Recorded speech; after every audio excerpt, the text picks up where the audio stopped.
we are near Tuscaloosa, Alabama, at the Moundville Mississippian mound site. It's got 29 of the mounds that you would picture with the Mississippian mound builders from around 1000 AD.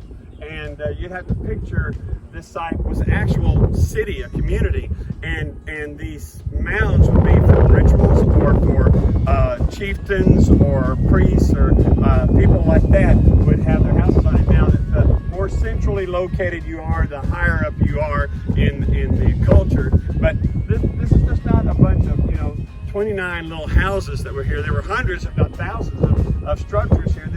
This was a bustling city, and you have to picture it that way, with a lot of wooden structures all around it. The people started living here around 1000 AD and then kind of disappeared around 500. Now, I say around, they can actually pinpoint better if you come here and see the museum and learn a lot more about it. But just the Mississippian culture in general is what I'm speaking of. And you can go to places like the Caddo Mounds in Texas, and they put a little bit different number on it in terms of when people lived there, with maybe 200 years different than, say, from here or for some other sites.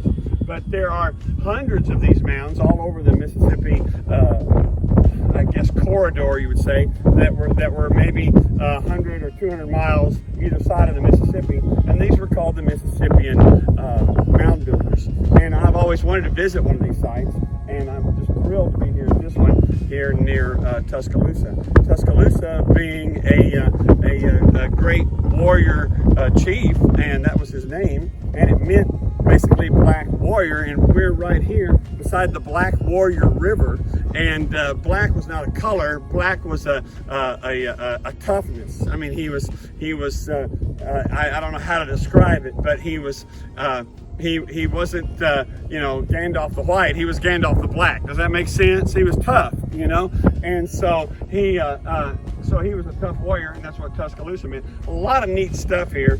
We could go into detail with all the things about all the exhibits mean, and which are actual real exhibits and which are reproductions, and because the real ones in the Smithsonian or somewhere like that.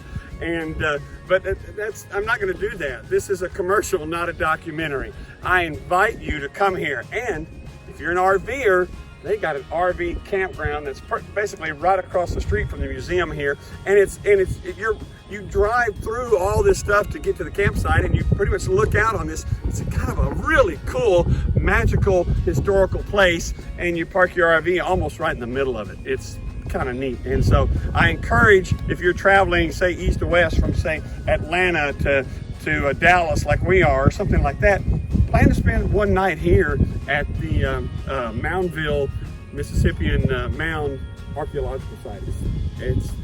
It's just cool.